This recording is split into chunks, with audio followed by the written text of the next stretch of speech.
Zatekli smo ga u radionici pri izradi Meduze, lika iz grčke mitologije.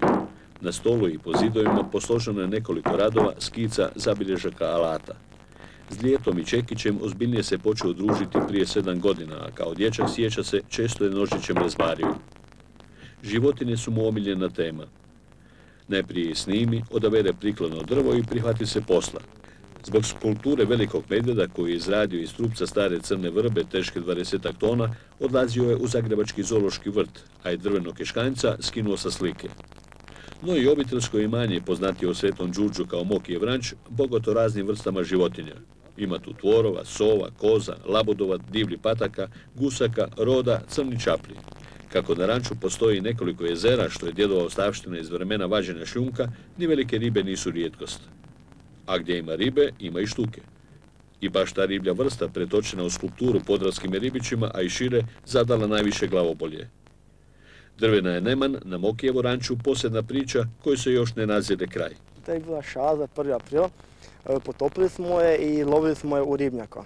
Bilo je tu i harpuna i čamaca i upalilo je tako da je bilo Varaždincu za 1. april. Čak smo i Slovence prevarili da ta riba postoji. Sad smo poslali i dobili smo pismo od Guinnessove knjige rekorda. Možda je stvarno najveća štuka od jednog komada crne vrbe. Pa budemo vidjeli kakav bude odgovor. Sve podatke smo poslali. Nadam se da jest, ne? Ako nije, bom već usklesao. Radim pretežno od crnog hrasta. To je fosilno drvo lednog doba. Naš kraj je pun njega. Tako da njega najviše koristim. Znači lako se dolazi do drva? Pa kod nas da, a svugdje je jako rijedak. Dok je sezona vanjskog klesanja u ljeti, onda radim jutro od 6 pa na večer do 8 i subotu nedjelju. Jer to drvo je mokro, ja to obrađujem dok je mokro, tako je ono poslije puca.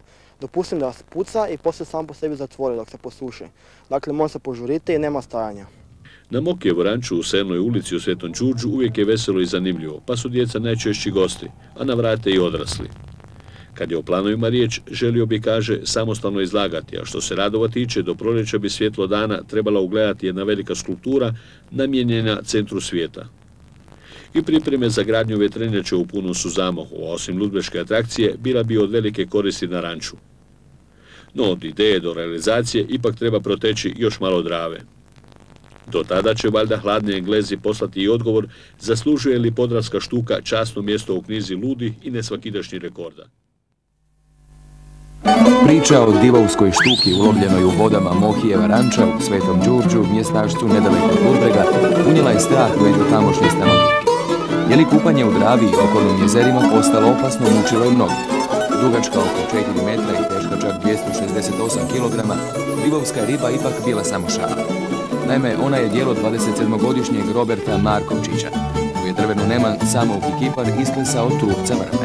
To ne je bilo oko 300 sati klesanja pod suncem prošle godine, baš je bilo najjače sunce i oko 50 sati lov na male štuke. Jer smo koristili male štuke kao model da bi se ovo izradilo. I to sve je djelo komada drveta. Prvo smo porušili najveću vrbu koju smo imali i onda smo dovukli s traktorom sim, jedva ga traktor dovlekli, ali tako je bilo teško i onda smo počeli klesati. I sve je bilo komada, čak i zubi, ne? I na ovdje je najveća štuka na svijetu, sad se obrađuje za Guinnessovu knjigu rekorda. Duljina i težina štuke rekorderke, kaže Robert, varira, što ovisi o temperaturi i vlazi koju drvo ubija. Tako je zimi riba malo kraća, ali znatno teža, dok je ljeti obrnuto. Osim ribetine koja ponosno pliva na suhom, mladi se kipar može pohvaliti i drugim drvenim skulpturama. Ja u biti radim samo životinje, životinske likove. Imam jednog medvjeda od 100-200 kg, od crnog hrasta. Ovo je recimo crna vrba, dok je ono crni hrast koji je iz vode izvađen, je naš kraj je pun njega i to je drvo iz lednog doba. Imamo tu i škanjca, on je za Sokolarski centar u Šibenik napravljeni i bit će sad valjda ove godine postavljen tamo u centru. A uglavnom radim ne znam, čim veće strukture. I to čim veće izgleda. Rezbariti je naučio još kao dječak, promatrajući i slikajući životinje, a radu je ozbiljnije pristupio posve slučajno. Sam po sebi sam naučio, prvo neke majesti, sitnici sam radili, zatim neke malo većega. Mi sam došao u galeriju ZB Art u Ludbregu i pokazao svoj konj. On je bio pobjednik u Svjetskoj Alke 1998. I pokazao sam konja i oni su poslali bas. Rekli su, pa niko od nas ne radi konja i ga preteško radite. Zato su me nagovorili da se samo s time bavim. Otkako se prije 3 godine i profesionalno prihvatio od Ljeta i Čekića, odlučio je, kaže, isklesati sve životinje. Iako je za sada najveća atrakcija na njegovu imanju golema štuka.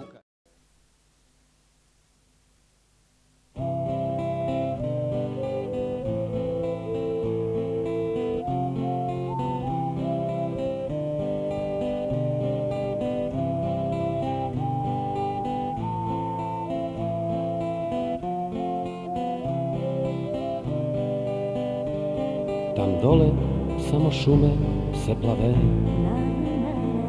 čez vedro nebo vrana preletava, u toplem vetru dreme zrela trava,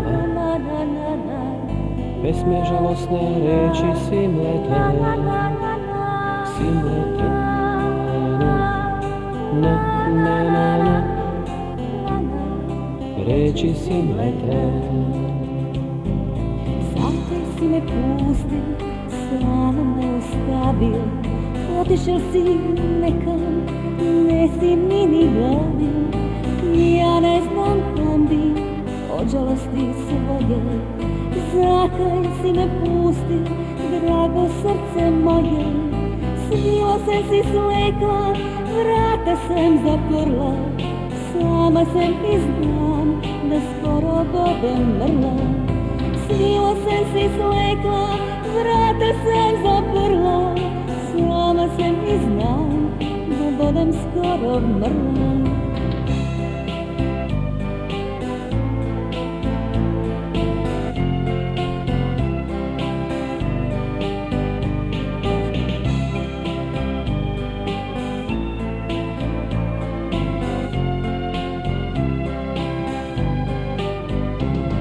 Na drugi breg mi oči tam gleda, a veter s mekem listjem poigrava. Šumi i šeće, spi krepota trava, i samo šume soncu se plave. Na drugi breg mi oči tam gleda, a veter s mekem listjem poigrava. Šumi i šeće, spi krepota trava, i samo šume soncu se plave. Na, na, na, na, na, na, samo šume soncu se plave.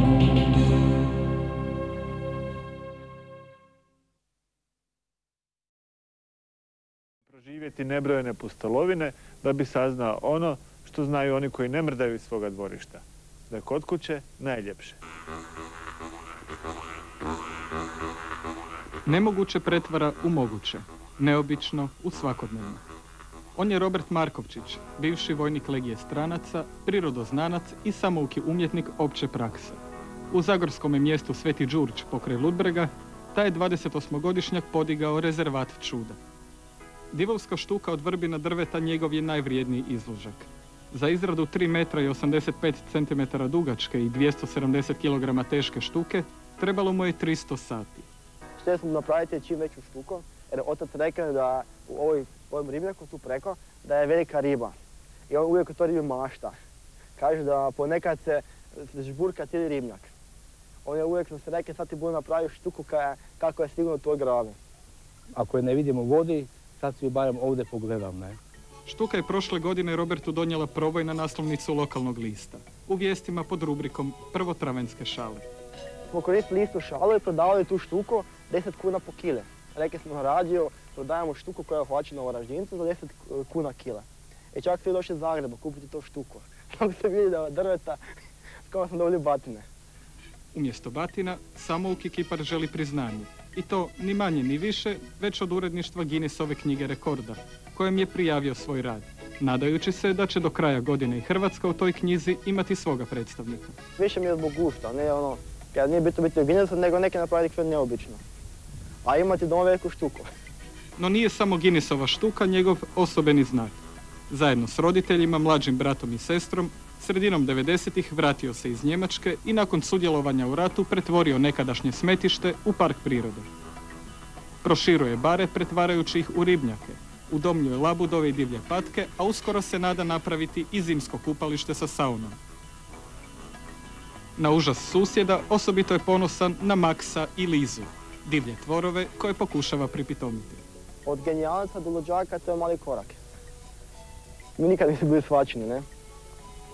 Tako da ono, to je treba se zamarati s time, to je malo okolina, ovdje tu je selo, ne? A mi smo odrasli u Frankfurt na Majni, u Njemačkoj i po gradovima, tako da smo malo drugačiji, ne imamo stajališta. Svoj mir Robert pronalazi i u umjetnosti. U radionici pod otvorenim nebom nastaje Vjeverica, nova članica životinjske farme. Artističku žicu otkrio je u uniformi tijekom rata. Nakon neuspješnih pokušaja pisanja o svojim iskustvima s fronte, primio se čekića i djeta, stvarajući od crnog hrasta ono što najbolje poznaje, životinje. Za sad sam još na nuli, ali nadam se da budem za koju godinu mogu toga živjeti. Na financijskoj nuli, ali u životnom plusu, obitelj Markovčić, nakon desetljeća lutanja Južnom Amerikom i Zapadnom Europom, tek je u Zagorju pronašla sebe.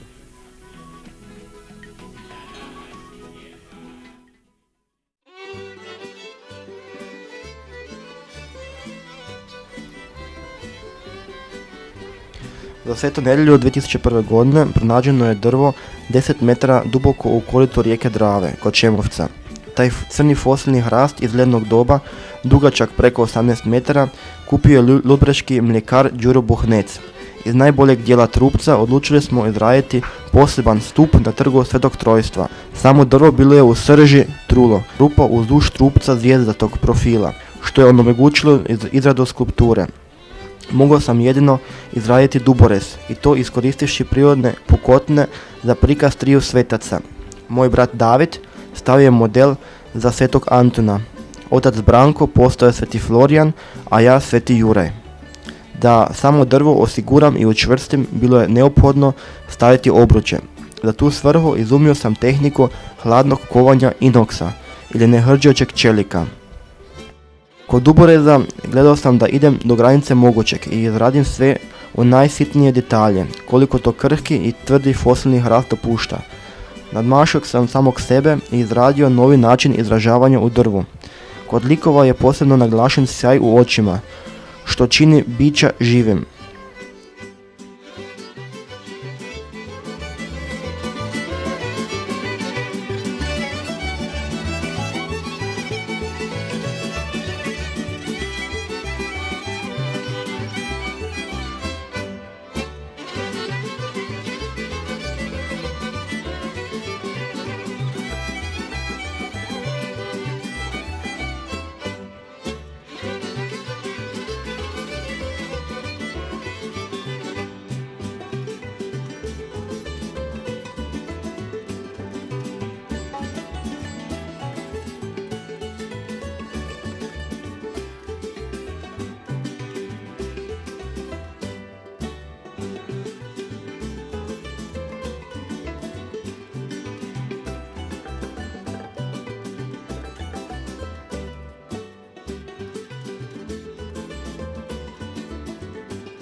Da bih izradio na trgu Svetog Trojstva svoj rad u duhu trojstva, radio sam na stupu 3 godine.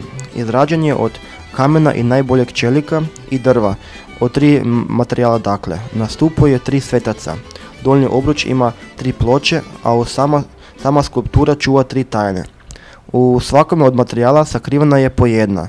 Da bi se došlo do njih trebalo bi uništiti cijeli rad, pa će se one otkriti tek za nekoliko stoljeća, kada drvo istrune.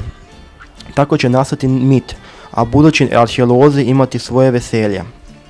Kao što kaže latinska izreka na danjoj ploči, učini što mogu, neka moćnije učini bolje.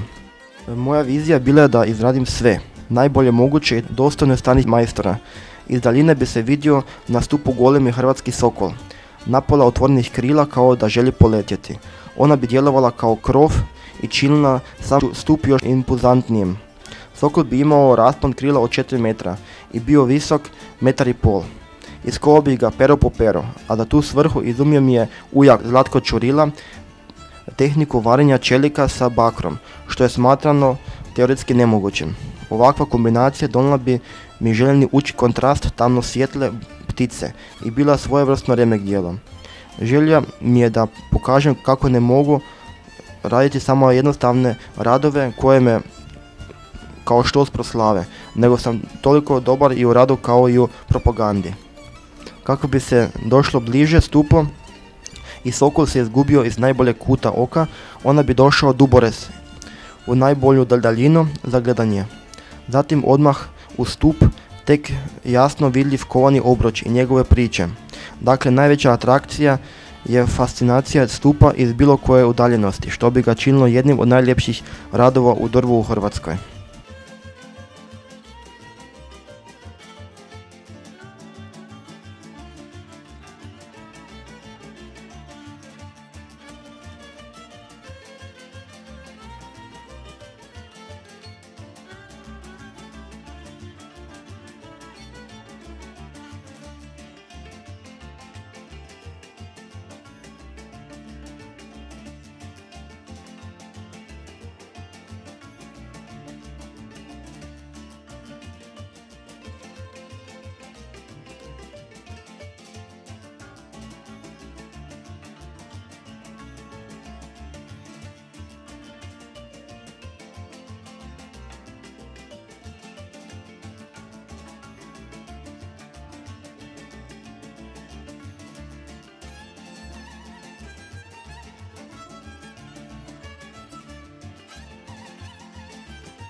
Donji obruč izrađen je iz 3 ploča, što je jednak broj slika ukovanih u čelik.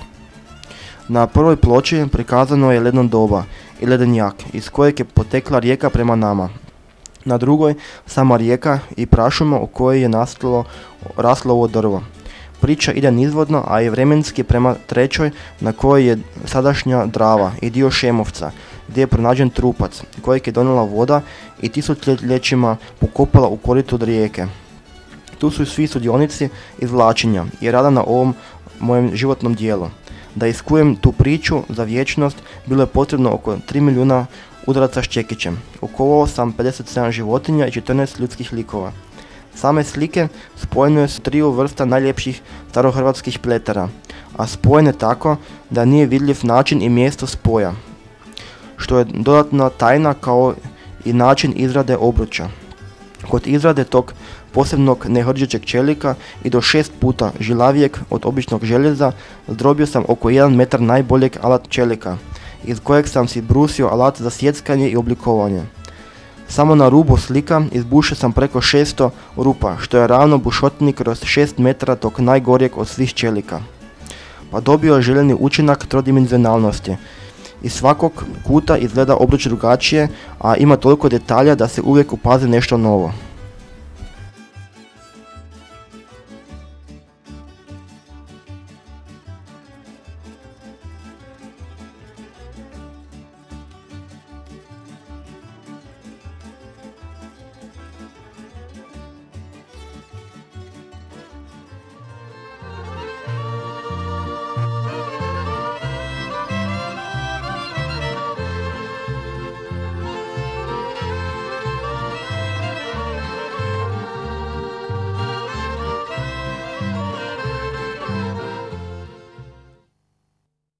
Gospodin Robert i ove godine na špancir